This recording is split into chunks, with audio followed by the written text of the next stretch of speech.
Après la formation des acteurs de la protection civile, des officiers de police judiciaire et la formation initiale des magistrats sur la lutte contre la traite des personnes en République du Bénin, c'est à présent le tour de la formation des formateurs sur la même thématique. Ils sont au total 20 magistrats à bénéficier de cette formation qui se tiendra du 13 au 17 mars 2023. L'objectif général de cet atelier est de disposer à l'issue de la formation d'un groupe de 20 magistrats capables d'assurer par eux-mêmes des formations sur la traite des personnes au Bénin. Les participants seront instruits, entre autres, sur le contexte général et spécifique de la traite des personnes et l'approfondissement de leurs connaissances sur les poursuites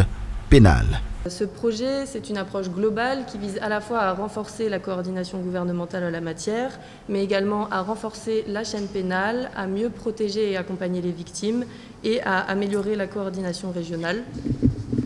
Aujourd'hui, avec cet atelier, on s'intéresse particulièrement à la répression et aux poursuites pénales en matière de lutte contre la traite des personnes. Et pour que la chaîne pénale soit renforcée, il faut bien évidemment que les acteurs de cette chaîne pénale soient correctement informés sur les sujets de la traite. Les objectifs de l'atelier sont entre autres de faire un rappel sur les généralités, le contexte, les concepts clés de la traite des personnes, de renforcer les connaissances des participants sur le cadre juridique et institutionnel, le plan international et national en matière de lutte contre la traite des personnes, de renforcer la connaissance des participants sur la procédure judiciaire en matière de poursuite des auteurs de la traite des personnes et sur les méthodes spécifiques d'investigation liées à la nature de l'infraction de traite des personnes. Initier les participants à la maîtrise du processus de protection des victimes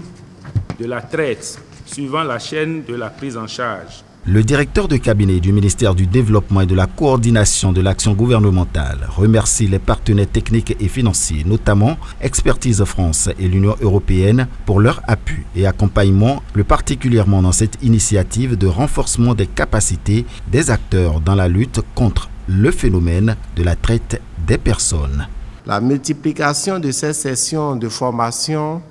est d'autant normale et nécessaire que les filières empruntées par les trafiquants sont multiples et diverses. Le trafic des êtres humains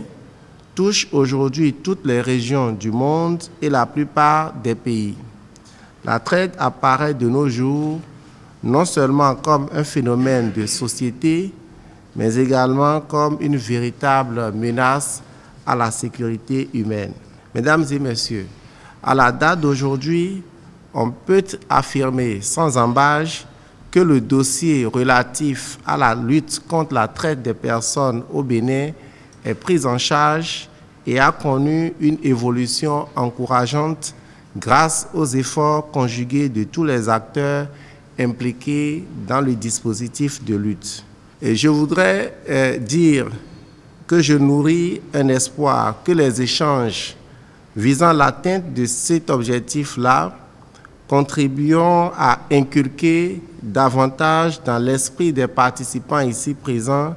l'idée et l'urgence que constitue pour le chef de l'État l'éradication rapide et définitive de ce fléau. Pour les partenaires techniques et financiers, des efforts restent à fournir, malgré les actions salutaires menées par le Bénin pour l'éradication du fléau de son territoire, notamment avec le tableau sombre des menaces encore persistantes. Le département d'État des États-Unis, dans son rapport sur les traites des personnes, édition 2015 et 2016, classe les États dans différentes catégories sur la base des efforts mis en œuvre pour combattre la traite d'êtres humains. Le rapport de 2016 a classé le Bénin dans la catégorie des pays sous surveillance en raison de son faible niveau de répression de la traite des personnes. Depuis lors, le Bénin n'a cessé de déployer des efforts afin d'éradiquer la traite des personnes de son sol. Espérons que ces 5 jours d'échange apportent une valeur ajoutée aux connaissances des participants pour l'amélioration effective de leur stratégie de lutte qui contribuera à insuffler une nouvelle dynamique aux efforts de lutte contre la traite des personnes au Bénin et pour, in fine, l'atteinte des objectifs qu'est l'éradication définitive de ce fléau.